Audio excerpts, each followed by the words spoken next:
Hello and welcome to another Out of Spec Reviews video. You join me at the typical come and go Wellington charging stop where we are running the 70 mile per hour highway loop style range test that we run every vehicle in. This time we have the Rivian R1S. This is going to be pretty exciting because I've actually run almost an identical configuration R1T in this exact test in somewhat similar conditions. So let's see how the R1S does in our loop style test. I'm first going to walk you through the testing procedures, then we're going to go out, tell you about the car a little bit, of course, the spec on this one. Then we're going to go out, do the test, pull in here completely dead, and see how far we actually go on a charge. This here is the Rivian R1S, actually charging up next to an E-Transit. Just met those guys. They bought that E-Transit because of our review, which is super cool, and they've been using it all the time. It's really awesome. So definitely, if you need gutters done here in Colorado, check them out. Using an E-Transit to get all their work done. Super cool. So this Rivian R1S is the large pack 4-motor version. It's actually the only version that's being produced of the R1S. The R1S is the SUV version of the R1T, which is the pickup truck. You guys have seen us make a ton of videos with those over the last year or so. But what's interesting is it has a much shorter wheelbase, which means you can't actually spec what they're calling the max pack, the big battery pack. So in theory, this is the largest battery pack you can get in there. Now, we're not even sure when or if max pack will ever come down the road. Rivian, I guess, is saying 2024 right now. We'll see what happens. That's for the truck, but at least in terms of R1S, this large battery pack, 135 kilowatt hour gross, this is about as good as it gets. Now, when we did the R1T range test, we got about 125 kilowatt hours out of the battery pack, ripping that dually, nice. We got about 125 kilowatt hours out of the battery pack on the R1T, and so that's kind of what I'm expecting here, but of course we're many software versions later. Maybe that buffer's been opened. I don't know what to expect. We'll see. The EPA rated range is 316 miles on the R1S, 314 for the R1T. But when I actually look at the efficiency data, the data shows that the truck's more efficient. So I'm not sure if they tested two different versions or, we're close enough that there's a little bit of fudge factor in this testing. I don't know, but either way, we're gonna see how far it does in our particular test. So let's go through some of the conditions outside, then I'll walk you through the exact specification, what the wheels and tires mean for this test, because of course we're rolling on the all-terrains, not the efficiency wheel and tire package. I'm also going to recommend which wheels I think you should get on your R1S if you're thinking about ordering one or you're a reservation holder. And so let's get into all of the above right now. So conditions and testing procedure, always very important that we share this because each one of our tests are run in the real world. Now I try and make them as scientific and comparable and as possible, but we're dealing with real world conditions here. And right now, at least where we're starting, it's perfect weather. It's about 63, 64 degrees, sunny, almost no wind at all. It's really wonderful. However, when we go up into Wyoming, there is going to be some wind. Now, thankfully, the wind is going to be directly at our backside for the start of this test, which is why we run a loop style test. So when we turn around, we'll get it a headwind. We're talking less than 10 miles an hour, but it's still enough where if I had the vehicle for another few days of testing, I'd say, let's hold off, wait for a less windy day. This is just the best day we have for testing during the time that Rivian has loaned this to us for testing. And a huge thanks to them for supporting Out of Spec. So let's get into what the actual procedure is here for testing now that you know a little bit of the weather. I charged the vehicle to 70% last night, drove it really hard this morning around town, ran some errands up and down the highway. The entire time I had it preconditioning to a charging station to warm up the battery pack. I then came here and charged the vehicle from about 60%, maybe a little bit lower percent state of charge up, and now we're DC charging it to 100%. That also helps get everything nice and warm in the vehicles. That's a procedure we always do. And once we kick off of 100% state of charge, then we're going to head out at 70 miles an hour GPS, which I believe is 71 indicated, but I'll double check. and see how this thing does. We did set the tire pressures at the discount tire stop, as always, 48 PSI the truck recommends, and so we did that when cold, and that's how you set tire pressures, that's cold PSI. So they might even see 50 during this test, really high tire pressures. So the one last thing I want to mention is a lot of you say, why don't you do range tests at 80 miles an hour, 50 miles an hour, 30 miles an hour? I don't know. We just use 70 because that's what we started with. And to compare car to car, I had to have a set speed. It's an easy speed that I can run. It doesn't really impact anyone. It's pretty great. But to answer some of your questions about this vehicle's efficiency at different speeds, go to Out of Spec Reviews. It might even be the video posted just before this one, where I ran the truck at 60, 70, and 80 miles an hour to let you know the spread of efficiency at different speeds. So go take a look at that, and it's already posted. So we are rolling on the 20-inch all-terrain wheel and tire package in black, which is a little bit different wheel face than the standard all-terrains. It might actually prove to be slightly more efficient with this wheel, would actually be my guess. Now, in terms of styling, it's not my choice, but I do know Colton loves it and some other people really love this wheel. So maybe this is the one to go for. We'll see. You know, the R1T that we ran in this test had the same exact tire on it. It had the standard wheel face, but the same size. So I would say a fairly comparable test here when we start looking at R1T versus S. The R1T test was done in slightly colder conditions, about 10 degrees colder than it is right now. This is the challenge of real world testing. But I have the trailer hitch cover back on it. We have everything sort of somewhat cleaned up. It's ready to go. We're about to hit 100% state of charge here. As soon as it kicks off, we're going to load up and go. I'm going to run conserve mode, which disconnects the rear motors through a clutch disconnect, and we're going to be running just front wheel drive in the lowest suspension. As always, our range tests are done at the most conservative setting that I would say is still livable. And, you know, I typically don't drive my R1T. I own a truck version of this. I don't typically drive it in conserve mode, but our testing procedure is to go most efficient, and that's what we're doing here. So we're going to be in lowest ride height, conserve mode on 100%, all the way down to where it pretty much shuts off at 0% at 70 miles an hour. I have no idea what to expect. Should be super interesting. We're at 97% right now. Rivians do take a very long time to top charge. Here's the interior of the truck, Black Mountain interior, beautiful glass roof over the third row, which I currently have in the down position right now.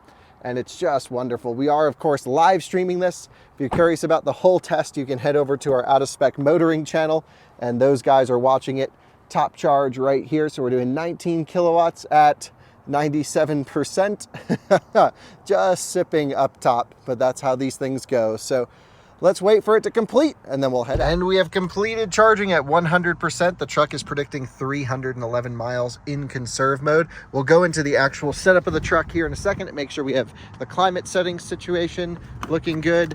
Let's pull the charger out.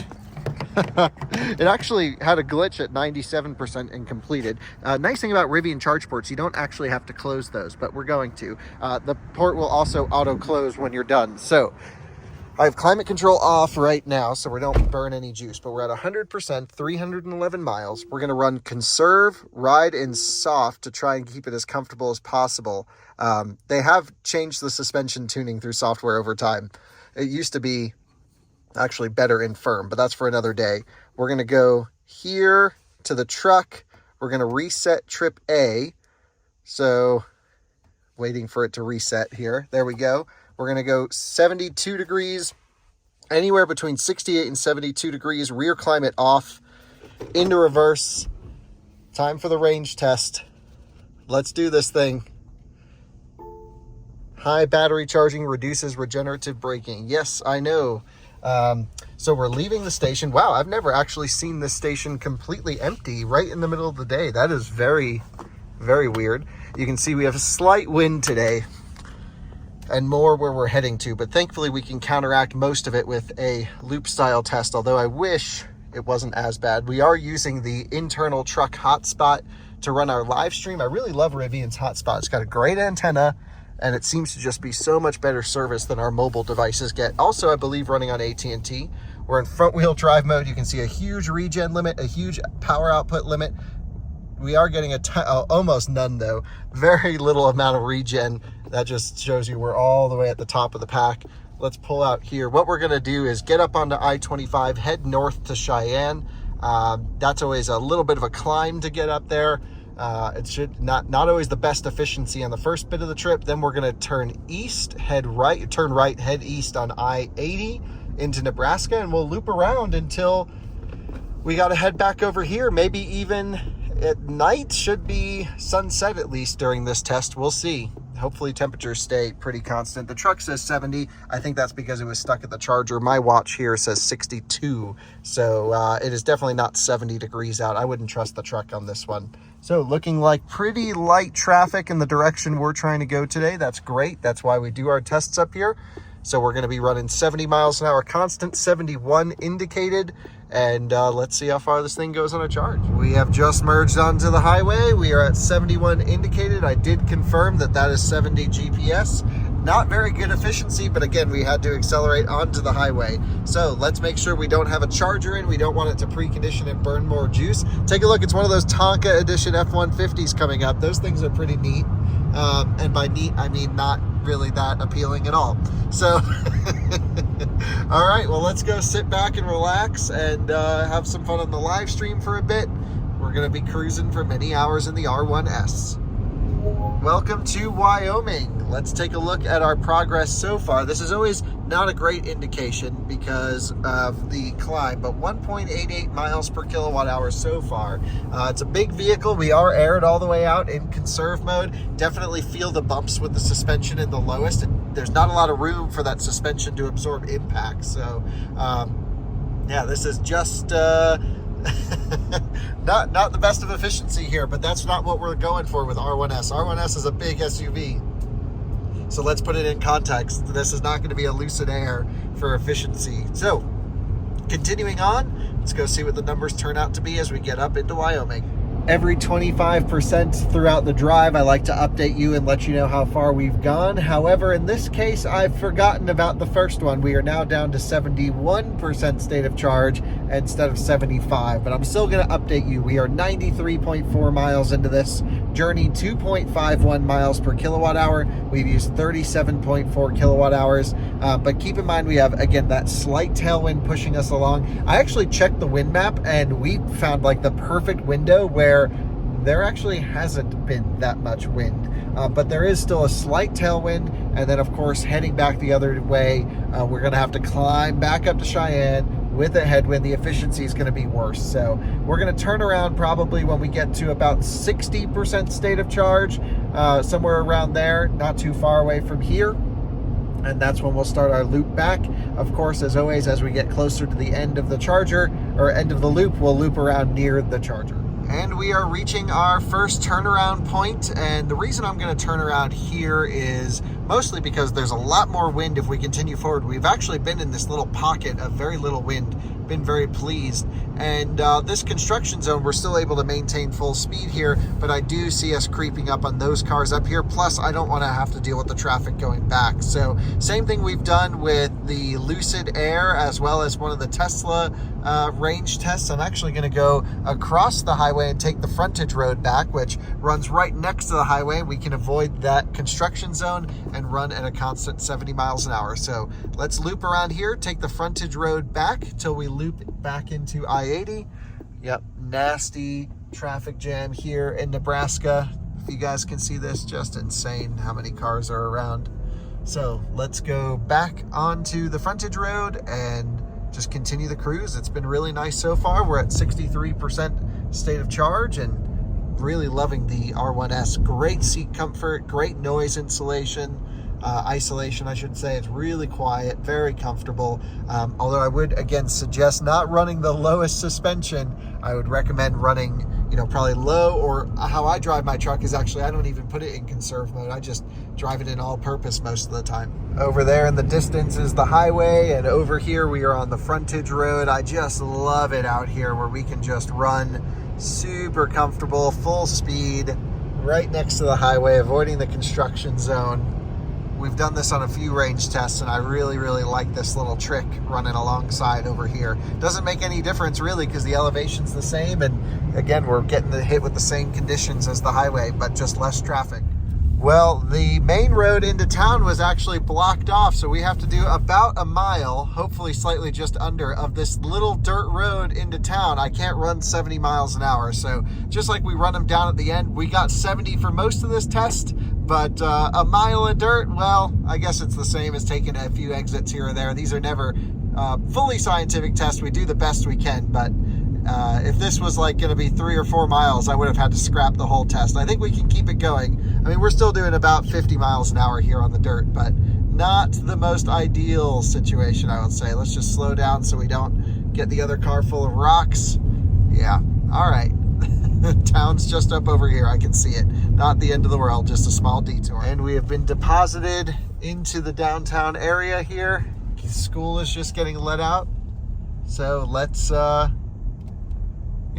jump back up onto the highway right over here and keep going at 70. But this definitely was a small little detour. Every range test has something, and this one was a dirt road for a mile and a half. That was pretty crazy. Well, after a little just jaunt through town, had to go back through the back end of a gas station. We're all good. We're ready to merge back onto I-80. We know not to take that frontage road, or at least check to see if it's open. And here is our entrance to I-80 West. We're going to take the full racing line here. So let's just merge on through and onto I-80 we go. Full racing line as usual on that on-ramp. And back to 70 miles an hour, and we're good to go. So let's do it. It is time for the 50% state of charge update. We've now been cruising back on I-80 for some time, definitely feeling the effects of the headwind. If you take a look here, 1.8 miles per kilowatt hour for the last 15 minutes. So we had really good efficiency on the way out, mid threes, high threes in some cases, 3 miles per kilowatt hour. And so that's why we run a loop style test to have it counteracted. Now still the wind isn't that strong, so definitely tells me that the R1S is affected by aero. It's a big slab basically, so to be expected. But 50% state of charge, we have gone roughly 152 miles so far. So if all conditions stay the same, we would be in for a 300 mile range number here. However, we're just starting out on that return into the headwind, and so I think this number is still slightly inflated. I think we're going to be using more energy on the return. So my guess is high 200s right now, but yeah, we've used 63.7 kilowatt hours since we started, and we still got plenty more to go. So let's keep it going. 50% state of charge update. There you have it. Perfect weather out here. We've been sitting at about 65 to 68 degrees, indicating 64 right now. Nice big train going, just cruising along. 38% state of charge. You can see our efficiency is hovering just under 2 miles per kilowatt hour with a headwind. Honestly, that's like what I get in my truck. So it seems very comparable to me, but we'll have to see what the results are at the end of this test. We have now reached 25% state of charge. We have 80 miles predicted remaining. We are 208.5 miles into this test.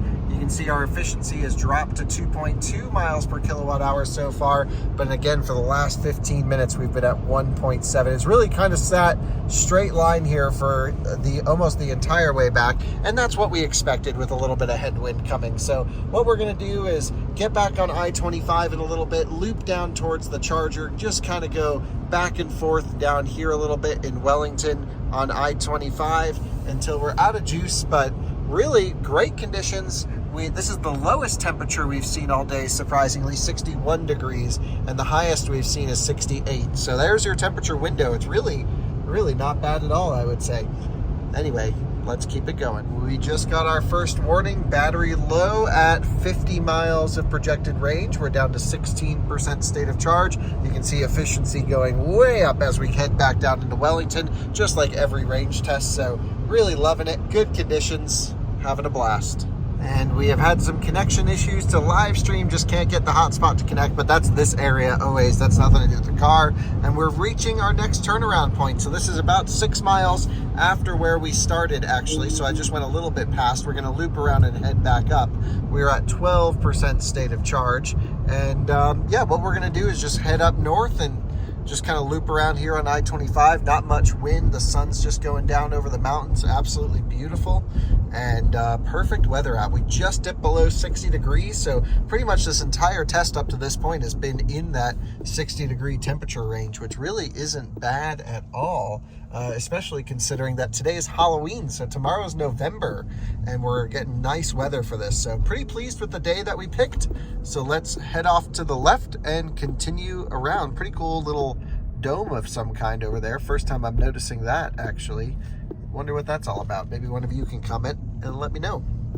Let's do it. Maybe it's one of those Starlink uplink station things. That'd be kind of cool, wouldn't it?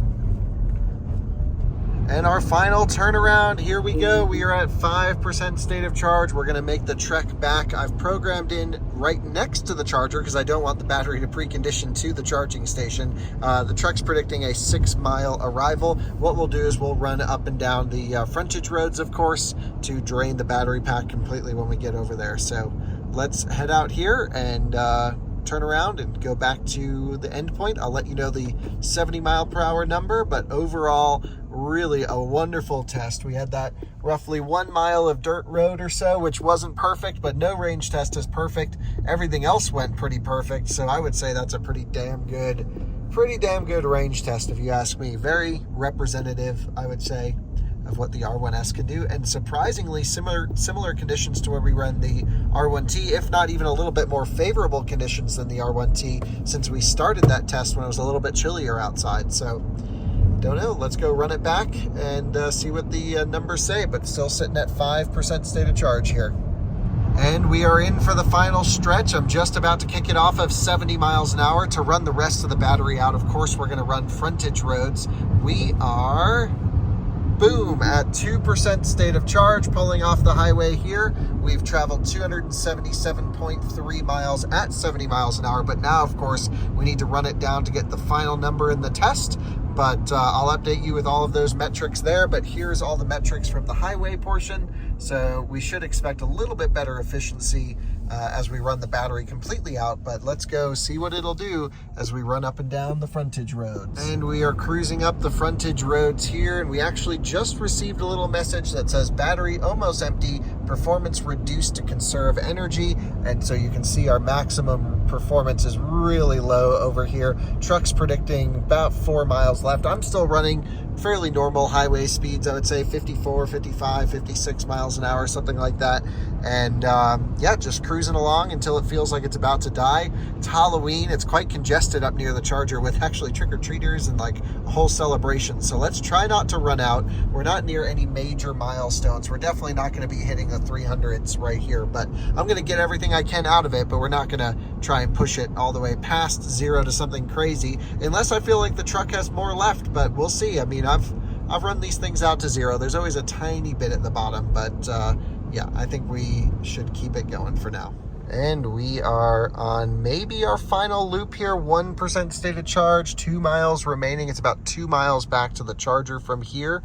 And cell service has been brutal for the live stream, but yeah, definitely not loving all the efficiencies here. I think we're gonna have to go to the right. We'll flip around at the house and then we'll come back over is how we'll do it. A little bit more traffic than I'd like. Normally I'm doing these range tests later at night, I guess, but pretty busy out here.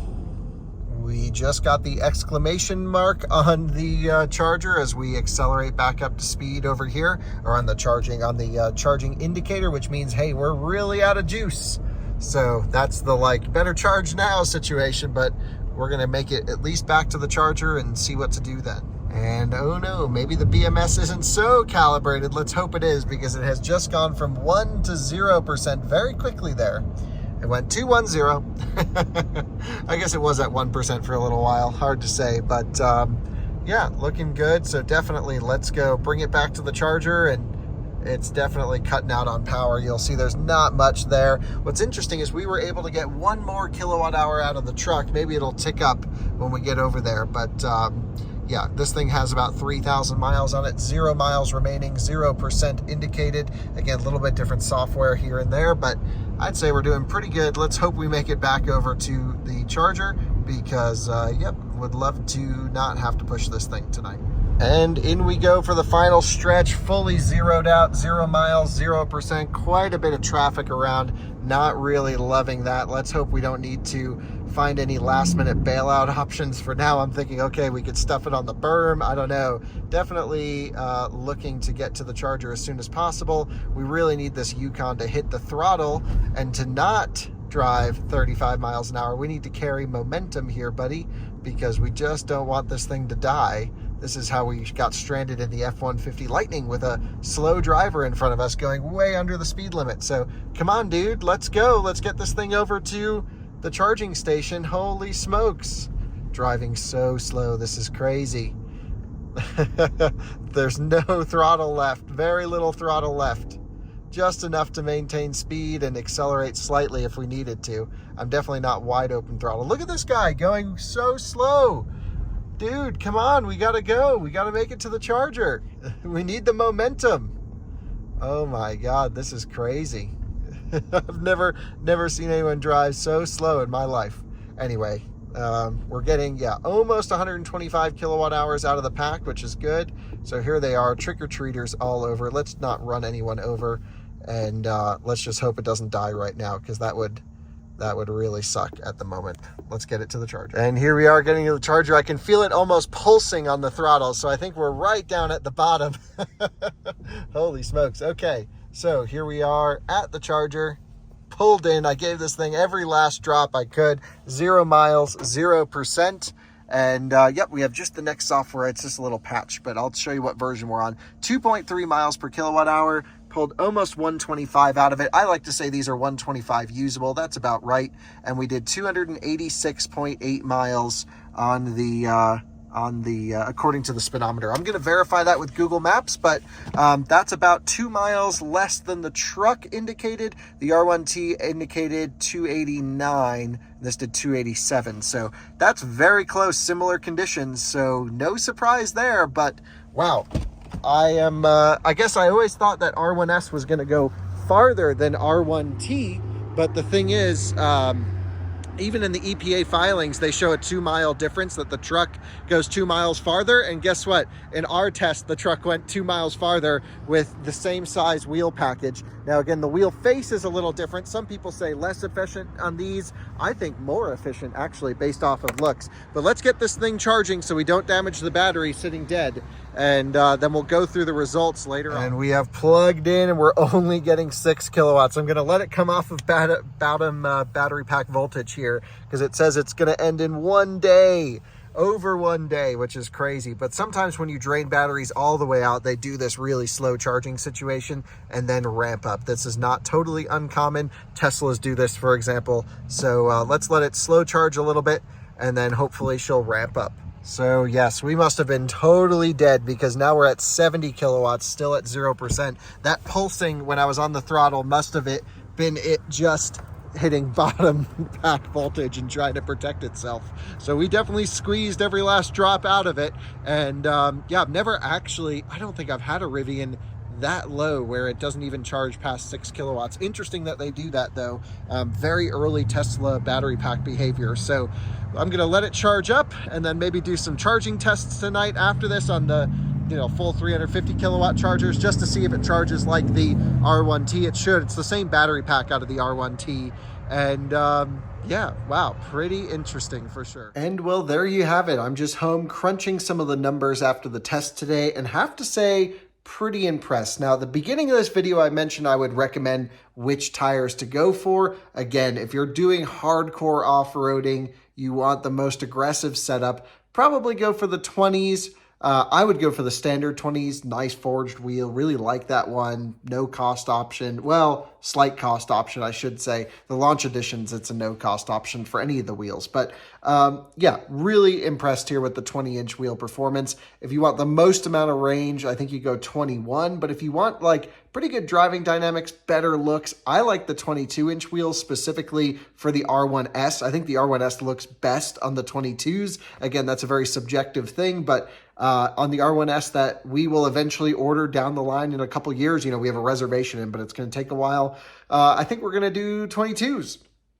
And then maybe have a set of aftermarket wheels for wheeling. Or, you know, you can buy the Rivian wheels now from not the gear shop, but from your service center. I think it's $2,500 for a set of the 4 standard all-terrain wheels and tires. That's like not a bad deal for a forged wheel. That's a great deal, actually. So maybe that's what you do. But let's start crunching some of the numbers. I'll tell you how I verified everything. And I also want to tell you how it did compared to the R1T with the same specifications, same 20-inch tire. Again, a different wheel design, but we're very close here. It's pretty insane, actually. So let me show you this.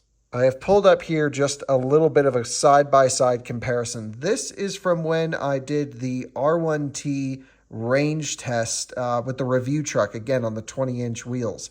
And here's our test from today. So today we did 286.8 miles. In the Rivian R1T, we did 289.3. Now, the interesting thing with these trucks is there's been speedometer calibrations and everything, but I've just confirmed that the odometer is nearly perfectly accurate on both of these. So the displayed speed doesn't seem to affect the odometer. The way I did that was I actually pulled up Google Maps here and I put in our entire route going around. Now, I ran out of additions to finish up the loops, you know, going up and down the little frontage road by the charger over here, but essentially add 2 more miles on this, and that's where we would have gotten to you know, the perfect number. So I don't think the speedometer being off by 1 mile per hour in this case, or I think it was 3 or 4 miles per hour in this case, really affected the test at all. Very interesting to see. Almost the same consumption, almost the same range between the two.